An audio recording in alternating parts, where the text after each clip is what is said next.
And FEMA's acting director is stepping down. David Richardson gave his 2 weeks notice today to the Department of Homeland Security, which oversees FEMA.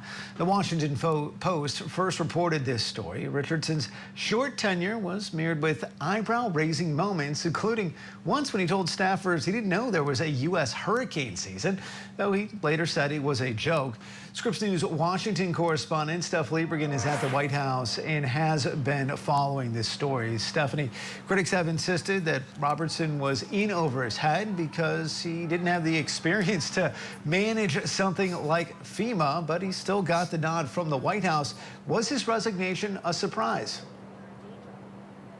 Hey, Andrew. Well, it certainly was not something that we were expecting or had on our agenda to happen today. But as you were just noting, he was certainly a controversial leader for the agency. He had been leading since May. He replaced the previous acting administrator who was ousted from the job after about a day after testifying before Congress that he believed that FEMA should remain a federal agency, not something that they believe that the Trump administration should dismantle, something that the president and DHS Secretary Kristi Noem have discussed. So Richardson had been leading since May, but there were a lot of reports on him not exactly being the best leader for the agency. Reports that he was absent or difficult to reach, especially in some key disaster times, like during the immediate aftermath of the Texas flash flooding that took the lives of dozens of people. There was also a significant drop in staffing at FEMA that some say have led to delayed responses for Americans when they try to reach out to the agency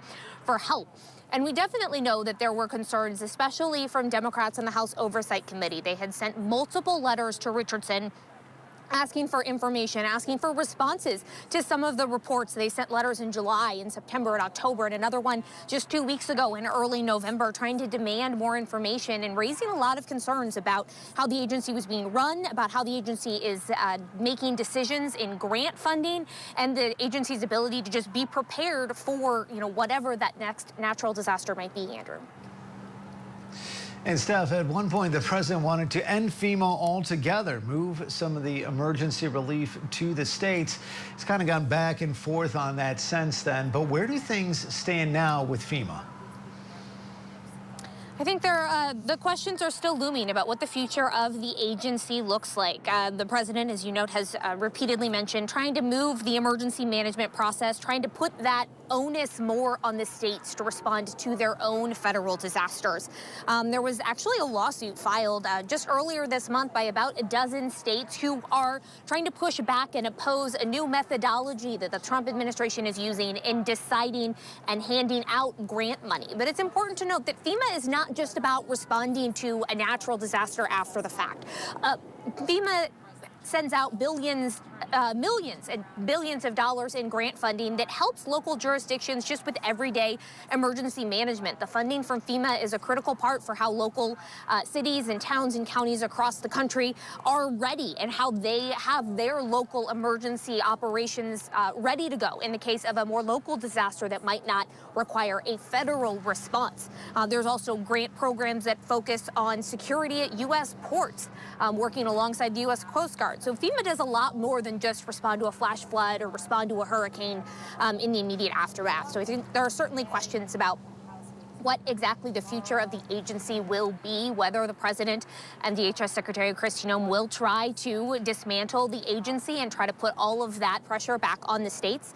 But we'll have to, wait and see whether that comes back up again. We do know the new leader, Karen Evans, she's going to take over on December 1st when Richardson steps down. She is a longtime government employee. She's previously worked for the Department of Energy. She worked under the Office of Management and Budget under President Bush. So she has been in the federal government for a long time. She was previously nominated by President Trump in this second administration to be an undersecretary at the Department of Homeland Security, but that nomination was withdrawn when she started taking on a role as chief of staff at FEMA. So she's just kind of going to move up and become the next acting administrator. But there are some lawmakers on Capitol Hill, some Democratic senators who are pushing the president to nominate a formal and full-time FEMA administrator that would then need to go through the Senate confirmation process.